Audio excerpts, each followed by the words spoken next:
Buenas noches a nuestros amigos de la Jornada de Oriente. Patricia Méndez los saluda en esta noche y le damos una cordial bienvenida al consejero presidente del Instituto Electoral del Estado, licenciado Miguel Ángel García Onofre, quien esta noche nos acompaña para hablar de pues algo trascendental para la vida política, social, civil de nuestro Estado. Buenas noches, presidente. ¿Qué tal, Pati? Buenas noches. Un gusto saludarte, a tus órdenes. Muchas gracias, presidente. Gracias por su tiempo y por este espacio.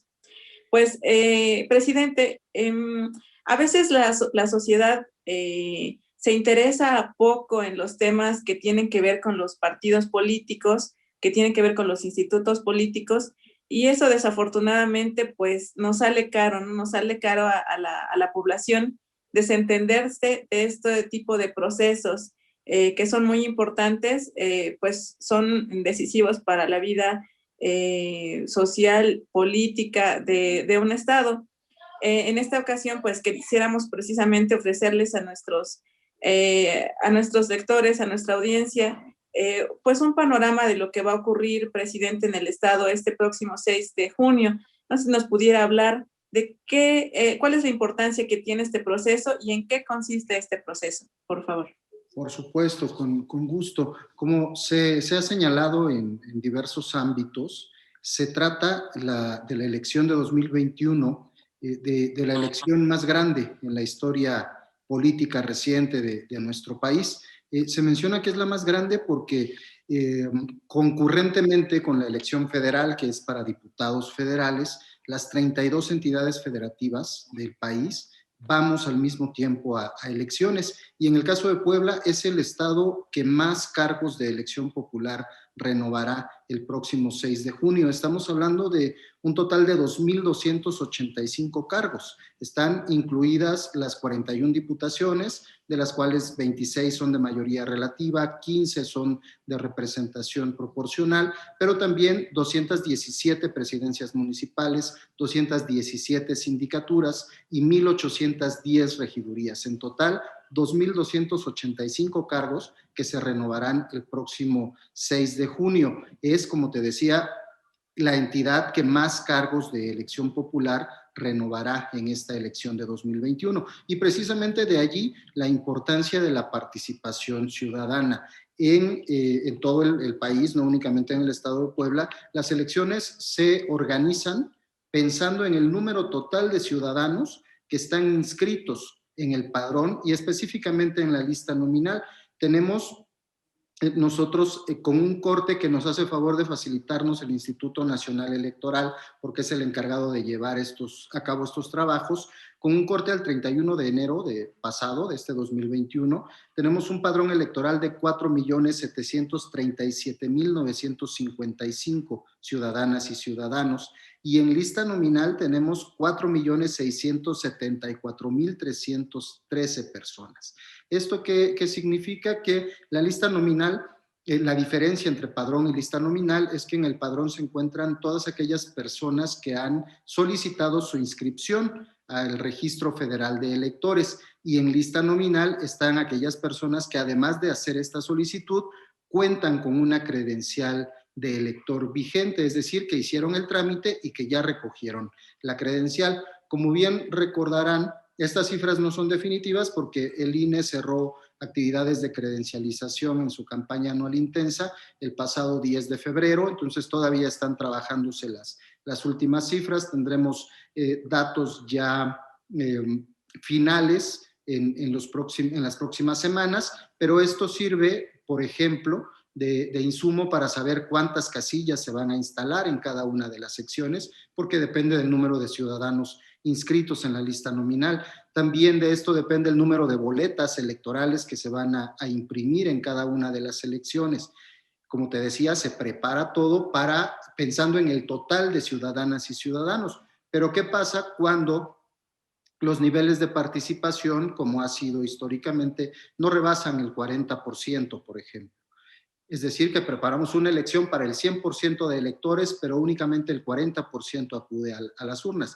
Como bien lo señalaste, pues es dinero que estamos desperdiciando. debe decirse así, las elecciones cuestan, las elecciones tienen un gran componente económico, sin este recurso no podrían realizarse elecciones, y cuando el nivel de participación es bajo, pues obviamente el recurso que se invierte pues no resulta en una contraprestación, por así decirlo, ¿no? Se ponen las casillas para todas las ciudadanas y ciudadanos, se imprimen las boletas para todas y todos, pero si no acudimos a las urnas, pues ese es un recurso que no fue aprovechado tal como debería. Okay. Presidente, estamos ya próximos a terminar el periodo de precampañas. ¿Nos puede abundar, por favor, en qué etapa nos encontramos en este momento de este proceso electoral? Por supuesto que sí. El periodo de precampañas, de hecho, ya concluyó el 16 de febrero. Fue la fecha en la que se concluyó el periodo de precampañas. Este periodo lo estableció el Instituto Nacional Electoral en ejercicio de su facultad de atracción, emitió un acuerdo para señalar que a los 10 días que debe durar por ley la precampaña, el periodo de precampañas electorales, corriera a partir del 6 y hasta el 16 de febrero de este año. Entonces ya concluimos la etapa de precampañas. Esto va dirigido específicamente a aquellos partidos políticos que dentro de su proceso de selección interna contemplen una contienda interna, valga la redundancia, entre precandidatas y precandidatos para poder elegir a quien ostentará la candidatura, llegado el momento.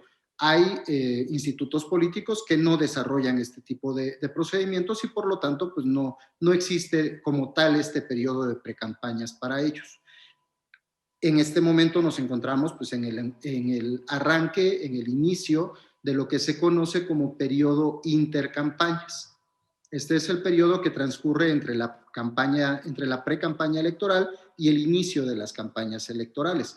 Durante este periodo no se pueden hacer actividades tendientes a la obtención del voto ni de promoción de alguna figura, precisamente porque cualquiera de estos actos podría constituirse en un acto anticipado de campaña. Las campañas electorales iniciarán hasta el día 4 de mayo. Y en este sentido, digamos que ya está por empezar, en términos coloquiales, la etapa más fuerte de este proceso. ¿Cómo se está preparando el instituto, presidente? Bueno, para nadie es un secreto, estamos a punto de cumplir un año en contingencia sanitaria por esta pandemia que ha venido a trastocar la vida de todas las personas y en ese mismo sentido la vida institucional de algunos organismos como son los órganos electorales en este caso. Hemos tenido que adaptar la manera de trabajar desde el mes de marzo pasado.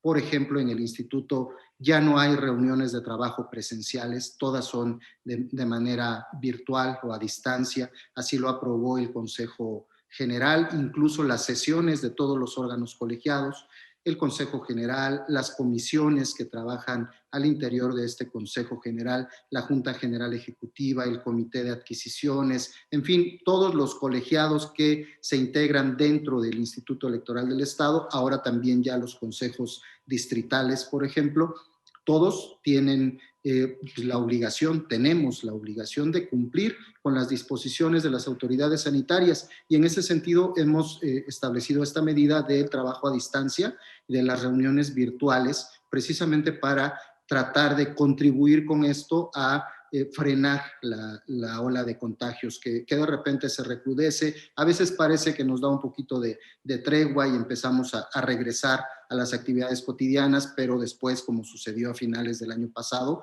pues volvemos con un periodo de alerta de riesgo máximo y tenemos que suspender actividades presenciales nuevamente. Estamos viendo ya la posibilidad de reintegrarnos con un aforo reducido, tendrá que ser al 20% máximo, pero sí hay actividades que requieren la presencia de las y los funcionarios que laboran en la institución. Para esto, obviamente, el retorno a las actividades después de la primera fase que nos tuvieron recluidos, por así decirlo, en nuestros hogares, el 1 de septiembre reiniciaron actividades presenciales y el Consejo General aprobó un protocolo de retorno a las actividades. Estamos en las instalaciones de este Consejo General del Instituto Electoral del Estado, pues con todas las previsiones sanitarias necesarias, ¿no? Un filtro estricto de seguridad sanitaria al ingreso, el seguimiento, tenemos personal médico ya también en la institución que le da seguimiento a todos los casos sospechosos, a todos los casos confirmados, a todos aquellos compañeros o compañeras que han tenido contacto con algún familiar enfermo, en fin, hemos tratado de establecer todas estas medidas y ponerlas al alcance de todo el personal para tratar de cuidarnos entre todos. Afortunadamente hemos logrado no convertirnos en un foco de contagio, porque te digo, estamos pues cumpliendo como nos corresponde a todas y a todos los ciudadanos, a todas y todos los habitantes en el país, pues cumpliendo con las medidas sanitarias que nos son instruidas desde las autoridades estatales, municipales y federales. Eso en cuanto al instituto, en cuanto al organismo. Y ahora muchas personas se están preguntando ahora si vale la pena salir de sus domicilios el próximo 6 de junio a emitir un voto. Muchas personas dudan acerca de que, pues, se nos dice salir para lo indispensable y como decíamos en un principio, muchas personas pues no se interesan de repente en la vida partidaria. ¿Cómo se está preparando el instituto hacia afuera para precisamente garantizarle a las personas, no sé si se puede utilizar esa palabra de garantizarles, o por lo menos ofrecerles medidas para poder desarrollar o emitir su voto? ¿Cómo se están preparando?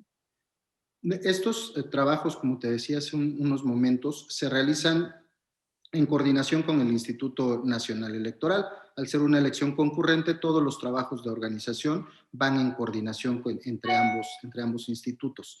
Tenemos la fortuna, si se le puede llamar así, de que la elección del 2021, la del 6 de junio, no será la primera elección que se realiza en nuestro país en condiciones de pandemia. Recordar que el 18 de octubre entidades como Coahuila e Hidalgo fueron a elecciones, establecieron protocolos estrictos de actuación para cada una de las actividades, para las sesiones en los consejos distritales y municipales, para la instalación de las casillas, para el funcionamiento de las casillas el día de la jornada electoral, para las sesiones de cómputos distritales y municipales. Todas estas actividades tienen ya protocolos que han sido probados en esa elección. Y al menos hasta el momento no se tiene evidencia científica de que ese día de jornada electoral, el 18 de octubre, haya significado un repunte importante en los casos de contagio en estas entidades.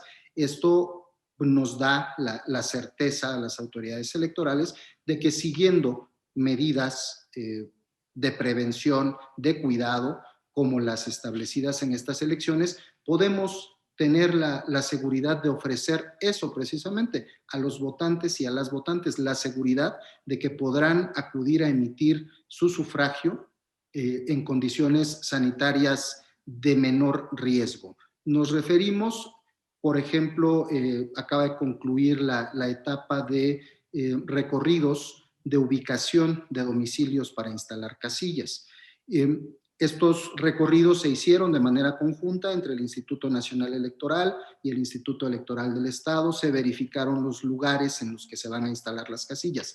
¿Qué es lo que se trata de buscar en los lugares donde estarán las casillas?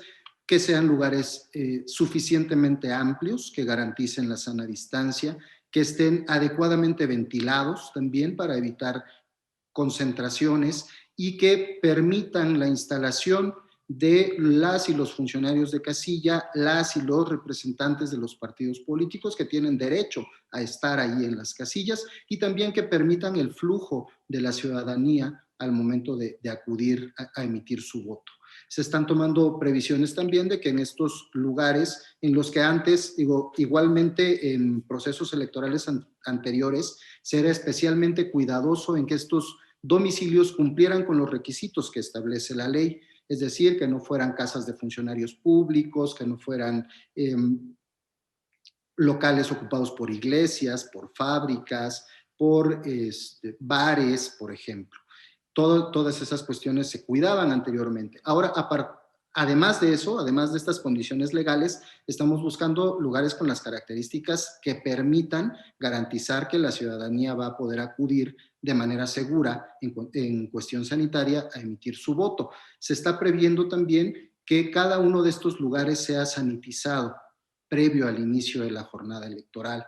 Asimismo, que se cuente con gel antibacterial a disposición de toda la ciudadanía que acuda y de los funcionarios y representaciones que están en las casillas, el uso obligatorio de cubrebocas, incluso contar con cubrebocas en cada casilla para dotarle a aquellos ciudadanos que acudan sin portar su cubrebocas.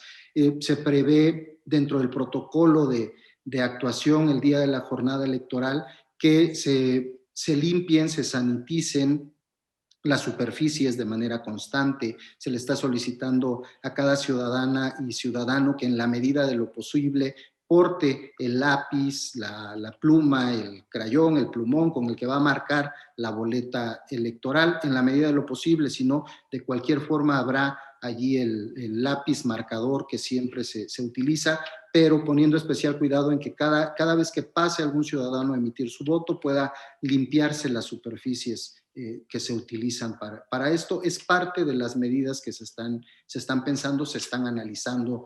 También otro tipo de medidas, estamos a tiempo para poder acordarlas con el Instituto Nacional Electoral, todo encaminado precisamente a ofrecerle a la ciudadanía esta seguridad de que podrá salir a emitir su voto y estar en la casilla en condiciones sanitarias favorables que no constituyan un riesgo a la salud de nadie. ¿Se prevé algún baja en el índice de participación, en el porcentaje de participación por esta situación y de cuánto se estimaría? Me voy a permitir referirme nuevamente a las elecciones realizadas en octubre pasado en Coahuila y en Hidalgo. Comparativamente hablando con los resultados de esas elecciones anteriores en las mismas entidades, no se tiene registrado, al menos estadísticamente, una disminución en la participación ciudadana para ese tipo de elecciones. Es decir, los niveles de participación se mantuvieron en estas entidades. Esto nos lleva a pensar y a trabajar también decididamente en el sentido de que nuestros niveles de participación tendrán que mantenerse en los niveles históricos que se han señalado anteriormente. Las condiciones van variando, afortunadamente está avanzando a grandes pasos la campaña de vacunación. Entre esta fecha y el 6 de junio, pues esperamos que haya muchas más ciudadanas y ciudadanos vacunados ya contra este mal, pero obviamente nosotros no podemos confiarnos en esta situación y estamos planeando que las actividades del 6 de junio se realicen en las condiciones que tenemos actualmente o incluso en condiciones de un semáforo rojo. Es una cuestión innegable que para la autoridad electoral el aplazar o suspender elecciones no es una posibilidad. No nos está atribuido constitucional ni legalmente la posibilidad de suspender o aplazar elecciones. Nosotros vamos trabajando conforme a las atribuciones que nos corresponden, pero sí con la responsabilidad, como te decía, de ofrecerle a toda la ciudadanía condiciones de seguridad sanitaria para el día de la jornada electoral. ¿Cuál es el histórico, presidente? ¿Cuál es el porcentaje de participación previos a esta jornada en el Estado? En jornadas electorales se les suele llamar en el argot electoral intermedias, porque no se elige ni a los titulares del Poder Ejecutivo Estatal ni del Poder Ejecutivo Federal. Los niveles de participación son del orden del 40% de la lista nominal de electores. Es más o menos el nivel de participación que se espera. Ojalá también tenemos en puerta campañas de promoción del voto muy importantes, que ojalá podamos incidir también en la ciudadanía y que este porcentaje se incremente. En lugar de decrecer, que sea un porcentaje mayor el de ciudadanas y ciudadanos que acudan a las urnas. Okay. ¿Se prevé alguna modificación en los horarios? Hasta el momento no se tiene previsto que se modifiquen Tenemos conocimiento de que en elecciones en algunos otros países ha habido modificaciones de este tipo, por ejemplo, hacer la jornada electoral no solo en un día, sino en dos, escalonar los horarios, etcétera. Nosotros legalmente no tenemos esa posibilidad. Tanto la ley electoral federal como la local son claras en el día y en los horarios. Incluso la jornada electoral en sí es una etapa del proceso electoral y la propia legislación señala que inicia a las 8 de la mañana y termina a las 6 de la tarde del primer domingo de junio del día de la elección. Entonces, ante un imperativo legal de esta magnitud, no hay la posibilidad de que nosotros, por algún acuerdo o disposición administrativa, podamos modificar esta situación. Presidente, algo que ocurrió en estos días muy importante es una resolución de la Sala Regional del Tribunal Electoral del Poder Judicial de la Federación, en el que en una discusión dividida, no se logró el consenso en esa discusión, se aprueba o se resuelve más bien que funcionarios servidores públicos ya electos como son regidores, alcaldes y diputados no estén o no están obligados a renunciar a sus cargos para poder participar en la contienda. Ahí, ¿cómo observa el instituto esta resolución? Desde mi punto de vista había un poco de ambigüedad porque se hablaba de la reelección, pero no por contender por otros cargos. Incluso en el Congreso del Estado ya hubo una discusión previa en este sentido. ¿Qué observa el Instituto Electoral, presidente? Como bien lo señalas, es una cuestión novedosa. De ahí el que, como tú bien lo indicas, pues haya espacios que no quedan suficientemente claros. Ante esta situación fue que el Consejo General del Instituto Electoral del Estado determinó en establecer en un reglamento de reelecciones, que es la primera vez que se va a utilizar esta figura en una elección en el Estado de Puebla, poder, como su nombre lo indica, reglamentar ciertas cosas que no estaban adecuadamente señaladas desde el texto legal y constitucional. Dentro de estas medidas fue, tú lo recordarás, el determinar que funcionarias y funcionarios públicos que actualmente ocupan un cargo de elección popular, para ejercer este derecho que ya tienen constitucionalmente reconocido, el derecho a la reelección, tuvieran que separarse de su cargo 120 días antes de la jornada electoral. Hubo, obviamente, motivo de la novedad de esta reglamentación, pues hay también cuestiones en las que no terminamos de ponernos de acuerdo. Incluso esa decisión en el Consejo General tampoco alcanzó la unanimidad, se aprobó por mayoría de 5 votos, con 2 en contra. Y así como al interior del Consejo General, también hacia afuera con los diversos actores políticos, pues hubo quienes apoyaron esta determinación y otros que se inconformaron. Se inconformaron primero ante el Tribunal Electoral del Estado. El tribunal nos dio la razón de manera parcial porque aceptó que sí era necesario que se separaran del cargo, aunque no 120 días antes, sino 90 días. Todavía hubo otra vez, dentro de los diversos actores políticos, quienes apoyaron esta determinación y quienes estuvieron inconformes con esta determinación. Los inconformes lo manifestaron ante la instancia superior, el Tribunal Electoral del Poder Judicial de la Federación, específicamente la Sala Regional Ciudad de México, y fue la determinación de los días pasados en que señalaron también por mayoría, y recalco esta parte de las mayorías porque con eso iniciamos esta parte de la charla. No hay todavía un acuerdo unánime en qué camino seguir. Seguramente después de estas determinaciones, pues ya se irá allanando el camino, ya podremos ir llenando de certezas esos vacíos que al principio se evidenciaban y pues bueno, por producto de esta resolución que es revocar la decisión del Tribunal Electoral, pero que a fin de cuentas recae en el ámbito de las atribuciones del instituto, el modificar el reglamento de elecciones en 2 sentidos.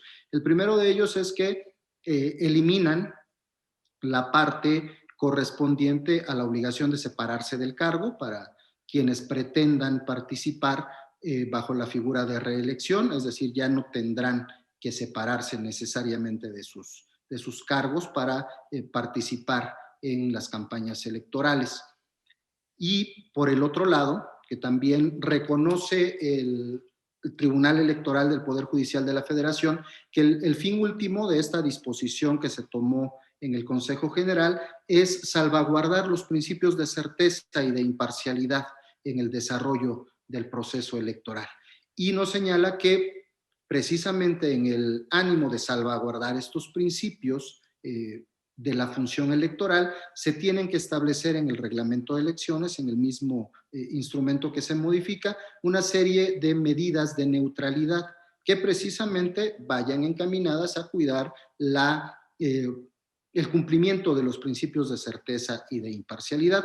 En estos dos sentidos es que va la modificación que tiene que realizarse. Lo recalco así, tiene que realizarse porque a la autoridad administrativa pues no le está atribuido el cuestionar las determinaciones que tome la autoridad jurisdiccional, simplemente se acata. Y en ese sentido habremos de acatar esta disposición de la Sala Regional Ciudad de México en el término que nos dieron en la misma resolución, que son 5 días naturales. ¿Qué otras medidas para preservar la equidad en la contienda se estarían planteando? Hay una diversidad de medidas que pueden proponerse. Y lo recalco así, vamos a proponerlas porque quien determina al final del camino cuáles se establezcan es el propio Consejo General, pero me podría referir, por ejemplo, a que quedará prohibido el uso de redes sociales institucionales, de páginas institucionales para promover a algún funcionario público, el no participar en actos proselitistas durante el horario de labores de las y los funcionarios, tener cuidado en el uso de en el ejercicio de los programas sociales establecidos, es decir, que no se establezcan, por ejemplo, programas emergentes en este periodo, sino únicamente los que están contemplados, que la difusión de actividades pues se constriña a las actividades indispensables, como podrían ser los casos de catástrofes naturales, la cuestión de la pandemia, protección civil, etcétera. Ya hay, incluso están en el artículo 134 constitucional algunas medidas y todas las que puedan proponerse tendrán que ir en ese sentido, en el sentido de cumplir con la normativa constitucional. En este caso, pues estableciendo las medidas para las y los funcionarios que pretendan participar bajo la figura de reelección. Digo, si hay programas sociales que son necesarios y forman parte de las actividades que realizan las y los servidores públicos, que sean estos los que están proyectados, porque ya hay un programa presupuestal para cada uno de ellos que, bueno, no se cierra la posibilidad al 100% de que haya programas emergentes, porque nunca estamos exentos de algún desastre natural, por ejemplo, cuando viene la temporada de lluvias y que tenga que establecerse alguna cuestión de apoyos en este sentido, o que nadie lo espera, ¿verdad? Pero que de repente la actividad volcánica se incremente y que esto tenga que generar evacuaciones, etcétera. Pueden surgir miles de imprevistos y la autoridad tiene que estar preparada para responder. Estos casos de protección civil, de emergencia sanitaria, de catástrofes naturales, pues serían una excepción. Okay. Presidente, se prevén muchas impugnaciones a este resolutivo por quienes consideran que esta determinación pues no genera equidad entre quienes participan en la contienda. ¿Cómo observa el instituto esta parte de las posibles impugnaciones? Y por otra parte, los magistrados de la sala regional señalaban que esto tiene origen en una falta de regulación que no contempló la última reforma electoral en el Estado y que pues está, digamos que ambigua la normativa en la entidad. ¿Qué opinión tiene el instituto acerca de estas dos aspectos? La cuestión de los vacíos legales, si se les puede denominar de esta forma, pues fue advertida desde el principio. Precisamente por eso, el Consejo General emite dentro de la facultad que tiene de reglamentar algunas situaciones, emite este reglamento de reelecciones. La Sala Superior considera que el haber determinado la separación del cargo de las y los funcionarios públicos que pretendan participar en la figura de reelección fue un exceso de esta facultad reglamentaria. Así es, esa es la determinación y pues por lo tanto nos indican que es necesario que se modifique esta situación, que se hagan reformas al reglamento que ya fue aprobado. Como te decía, estamos construyendo a partir en torno de una figura que fue reconocida primero constitucionalmente, después establecida en la norma, pero que le hacían falta algunos elementos para poder funcionar adecuadamente. Vamos construyendo en ese camino, en este caso pues ya se determinó por la autoridad jurisdiccional cuál es el camino que vamos a seguir, ya vamos a empezar a caminar sobre certezas y pues esperamos que con el paso de los meses, de cara al próximo proceso electoral de 2024, ya no en 2021, pues incluso algunas de estas reglamentaciones puedan incluirse en ley y de esta forma vamos igual abonando a construir todo el entorno alrededor de esta figura para poder ofrecer, como te decía, más certezas en este camino. Vamos intentando, lo hizo el instituto con estas determinaciones, ya nos indicaron que ese no es el camino correcto, vamos a caminar por donde la autoridad jurisdiccional nos señala. Y sobre estas impugnaciones que se han advertido por quienes pues participarán en el proceso y consideran que no es lo mismo participar desde una posición pública a no hacerlo. Pues están en todo el derecho, el entramado legal el sistema legal establecido para las impugnaciones, pues señala el reconocimiento del derecho de todas las y los ciudadanos a inconformarse por las determinaciones de las distintas autoridades. En este caso, bueno, si hubiera impugnaciones, serían, supongo, en contra de la resolución de la sala regional, o bien una vez que nosotros emitamos las modificaciones al reglamento, pues también en contra de nuestro reglamento. En ese caso, lo que corresponde a la autoridad administrativa es que si el acto impugnado es precisamente las modificaciones al reglamento, pues defender con los argumentos que otorga el propio Consejo General para tomar la determinación, pues defender la legalidad del acuerdo que se tome y en su momento nuevamente queda en el ámbito de la autoridad jurisdiccional, primero estatal y luego federal, el establecimiento de si asiste razón a la autoridad administrativa electoral o por el contrario, pues se violentó la esfera de derechos de las y los ciudadanos. Esto prevé una obstaculización del proceso, es decir, si pudiera desarrollarse en mejores términos, ¿lo va a entorpecer? ¿Lo ve así el instituto? No, el entramado legal, toda la estructura de organización del proceso electoral está pensado precisamente para ir solventando durante el desarrollo del procedimiento incluso las impugnaciones. Entonces, por ello, las impugnaciones no tienen efectos suspensivos en los actos, por ejemplo. Se toma una determinación, esta es impugnada, pero no tenemos que esperar hasta que se resuelva para aplicar esa determinación. Seguimos por el camino de la aplicación de la determinación de que se trate y si llegado el momento hay una revocación, pues tenemos que regresar y rehacer lo que tenga que hacerse llegado el momento. Pero las etapas del proceso electoral están pensadas para ir avanzando incluso de manera paralela con las impugnaciones. Muy bien. Presidente, pues, ¿cuál sería el mensaje final para el electorado ya en estos pocos meses que restan para este proceso electoral y ya para los comicios del 6 de junio? A menos de 4 meses de la jornada electoral y retomando un poco las palabras con las que iniciamos esta charla que te agradezco, es que la participación ciudadana es fundamental. El proceso electoral es un conjunto de actos que se llevan a cabo por las autoridades electorales, por los partidos políticos, las coaliciones, pero también por la ciudadanía. Y muchas veces olvidamos esta parte. Las elecciones son por y para los ciudadanos y las ciudadanas.